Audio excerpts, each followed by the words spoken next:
ایک بڑی اہم موضوع ہے میرے ذہن میں، وہ یہ ہے کہ ہمارا دوائیوں کا خرچہ آپ دیکھیں کہ پچھلے کچھ سالوں سے بہت زیادہ بڑھ گیا ہے، ڈبل بلکہ 3 گنا قیمتیں ہو چکی ہیں بعض دوائیوں کی۔ تو یہ دوائیاں جو ہیں کیوں ایک دم مہنگی ہوتی ہیں؟ اس کے پیچھے اگر کوئی مافیاز ہیں تو وہ اس کا اس وقت ہمارا موضوع نہیں ہے ان پر بات کرنا، لیکن ایک اس کا حل ہے ہمارے پاس جو کہ مختلف حکومتیں سوچتی رہی ہیں، اور یہ حکومت بھی سوچ رہی ہے، لیکن یہ جو پیشہ ور لوگ ہیں، پڑھے لکھے لوگ ہیں، ان کے دماغ میں یہ بات ہے، لیکن اس کا میں ذکر کر دیتا ہوں۔ وہ چیز یہ ہے کہ ڈاکٹر صاحب جب دوائی لکھتے ہیں کسی مریض کے لیے تو عام طور پر برانڈ نیم لکھتے ہیں،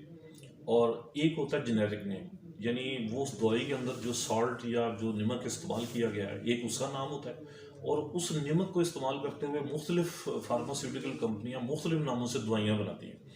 اچھا، مثال کے طور پہ ایک ڈسپرین ہے، اس کو سیلسلک ایسڈ کہتے ہیں، یعنی ایسپرین کو سیلسلک ایسڈ کہتے ہیں۔ سیلسلک ایسڈ اس کے نمک کا نام ہے، لیکن اگر آپ اس کا برانڈ نیم دیکھیں تو وہ ڈسپرین کے نام سے بھی آتی ہے، ایسپرو کے نام سے بھی آتی ہے، وہ کوڈو نہیں وہ اور تھی، اچھا ایک آتی ہے وہ اس کے مختلف نام، جیسے ان سی وی رکھی ہوئی ہے وہ اس نام سے آتی ہے۔ یہ سارے نام جو ہیں جب آپ لیتے ہیں تو اس کا سارا منافع جو ہے وہ اس کمپنی کو چلا جاتا ہے، اور ویسے تو کمپنی کو منافع سالٹ کی صورت میں بھی جاتا ہے، لیکن وہ منافع بہت زیادہ ہو جاتا ہے اور وہ نکلتا ہماری جیب سے ہے۔ تو اس لیے کون مخالفت کرے گا؟ آپ سمجھ گئے ہیں کہ فارماسیوٹیکل کمپنیاں اس کی مخالفت کریں گی، اور خاص طور پر وہ ڈاکٹر حضرات اس کی ضرور مخالفت کریں گے کہ جن کو کمپنیوں سے کافی کمیشن ملتی ہے، یا ان کو گاڑیاں دی جاتی ہیں، یا ان کو بچوں کو سیر کرائی جاتی ہے، دوسرے ملکوں میں داخلے دلوائے جاتے ہیں، اور اس کے بدلے میں وہ دوائی مہنگی کر کے تو کمپنی اپنا خرچہ سارا نکال لیتی ہے، اور وہ خرچہ تو نکال لیتی ہے تو پبلک ماری جاتی ہے، پبلک پہلے ہی غریب ہے ہماری۔ تو اس عوام کو ہم پھر اتنی مہنگی دوائیاں کیوں دیتے ہیں جو کہ وہ افورڈ نہیں کر سکتے، اور وہ پھر صحت کی بجائے بیماری کی طرف جاتے ہیں، اور مرنے کی رفتار بھی زیادہ ہو جاتی ہے۔ تو اس کے لیے نا ہمارے پڑوسی ملک میں ایک انہوں نے کام کیا تھا کہ انہوں نے ایسی ایک تحریک چلائی، بلکہ بہت ساری تحریکیں مختلف ریاستوں میں چلائیں، تو جو ہم بھی کر سکتے ہیں کہ وہ تحریک یہ ہوگی کہ ہم کہیں اپنے معالجین حضرات کو جو ہمارے گلی کوچوں میں ہماری فیملی کی طرح ہوتے ہیں، ہم ان کی فیملی ہیں، تو ان کو یہ ریئلائز کروائیں کہ آپ کی مہربانی ہے، آپ برانڈ دوائیاں نہ لکھیں، آپ ہمارے لیے نمک اور جنیرک دوائی جو ہے نا اس کا نام لکھیں۔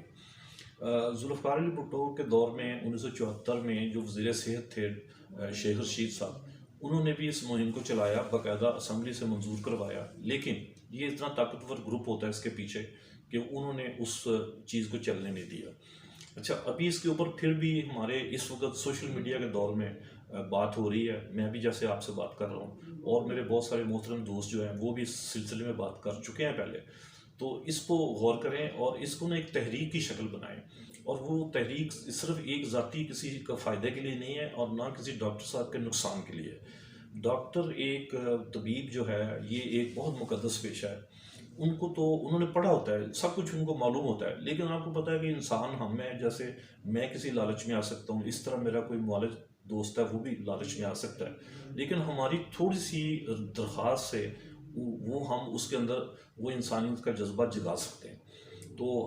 آپ نے دیکھا ہوگا کہ اکثر بہت بڑی بڑی ڈاکٹر حضرات کانفرنسز کرتے ہیں جس پر لاکھوں نہیں بلکہ کروڑوں روپے خرچ آ جاتا ہے۔ یہ کروڑوں روپے کون دیتا ہے؟ آپ کا خیال ہے ڈاکٹر کی جیب سے یا فارماسیوٹیکل کی جیب سے؟ نہیں جناب، یہ عوام کی جیب سے پیسہ جاتا ہے۔ تو اس لیے ان چیزوں کو ڈسکریج کریں، ہماری آواز کے ساتھ اپنی آواز ملائیں، ہم آپ کے ساتھ ہیں، جتنا ہمارا علم ہے ہم آپ کا ساتھ دیں گے۔ تو ہمیں آج سے کیا کہنا ہے حکومت کو کہ برائے مہربانی آپ جنیرک دوائیاں ڈاکٹروں کو کہیں لکھیں، برانڈز نہ لکھیں۔